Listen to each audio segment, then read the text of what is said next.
Red balloons, roses, and heart-shaped decorations painted the bustling streets of Atlanta. A sleek black Mercedes pulled up outside an upscale Italian restaurant.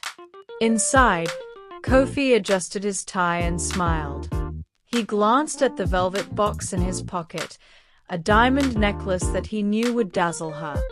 Earlier that day, Angela had walked into the church, her long, elegant dress flowing like a gentle breeze. Her radiant smile and kind demeanor captured every eye, including Kofi's. She had no idea that he had been watching her for months, drawn first by her beauty at the city mall and then by the purity of her spirit at church. Angela was a devout Christian. She had a strong sense of faith, a giving heart, and a circle of friends who adored her. Kofi, on the other hand, was the epitome of charm and success. His tall frame, perfectly styled hair, and expensive suits made him irresistible. But beneath his polished exterior was a man who always got what he wanted, no matter the cost. It had taken weeks of attending her church, pretending to be captivated by the sermons, and strategically striking up conversations to earn her trust. Slowly, he became a fixture in her Sundays.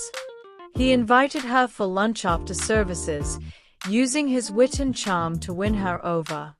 Angela saw him as a kind man, someone who seemed eager to learn about God and life through her eyes. By Valentine's Day, they had grown close. So when Kofi invited her to dinner, she couldn't hide her excitement. She spent hours getting ready, her heart fluttering at the thought of the evening ahead. The restaurant was everything Angela had dreamed of: soft candlelight, classical music, and an air of elegance. Kofi handed her a bouquet of red roses, and her eyes sparkled with joy. "For you," he said with a grin that melted her heart. As they ate, Kofi made her laugh with stories of his travels across Europe and Africa. He spoke about his love for art, culture, and his newfound journey in faith. Angela was mesmerized, believing she had found someone special.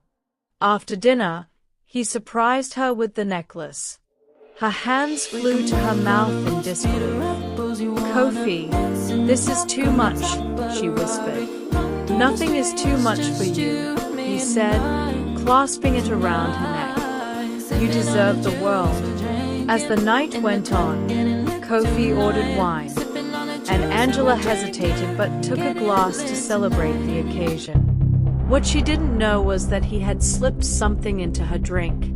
Later that night, Angela woke up in his apartment, disoriented and ashamed. Her heart sank as she pieced together what had happened. Kofi was nowhere to be found. She dressed quickly, her tears falling uncontrollably. The days that followed were a blur. Angela stopped attending church, overwhelmed by guilt and heartbreak. Her friends noticed the change in her. "You need to talk to someone," one of them urged. After weeks of reluctance, Angela finally agreed to seek counseling. Sitting across from the church counselor, she poured out her story.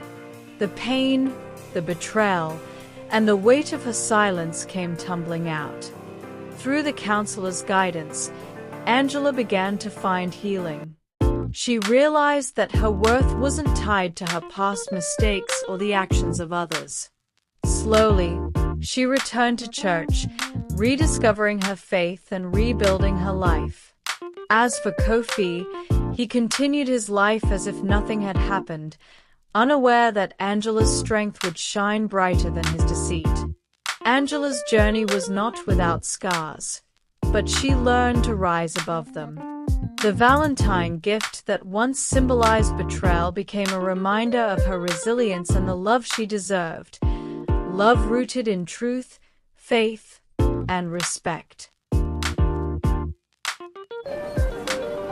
As the bustling airport terminal filled with the sounds of travelers and announcements, Angela stood anxiously by the arrival gate, her heart racing. It had been a long 3 months since Alma had left for Ghana, and Angela had missed her friend more than she could express. After a rocky breakup with Kofi, Alma had been her rock, and their close bond had helped Angela navigate through the heartache. Now, with Alma's return, she felt a surge of hope. Finally, the moment came. As the sliding doors opened, the familiar face of Alma emerged, her eyes sparkling with excitement. Angela rushed forward, her arms wide open. "Alma," Angela cried, wrapping her friend in a tight embrace.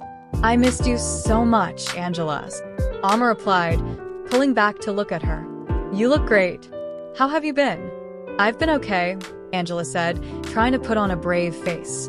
"It hasn't been easy, but I've been getting through it. How was Ghana? Tell me everything." As they made their way to the baggage claim, Alma began sharing stories of her time in Ghana. "You wouldn't believe the colors, the sounds, the food. Family gatherings were so lively. I met cousins I didn't even know I had." Her eyes lit up with enthusiasm. "We had a huge feast for a family reunion. There were jollof rice, kelaweel, and plantains. I even learned how to cook some traditional dishes." "And how is it being back home?"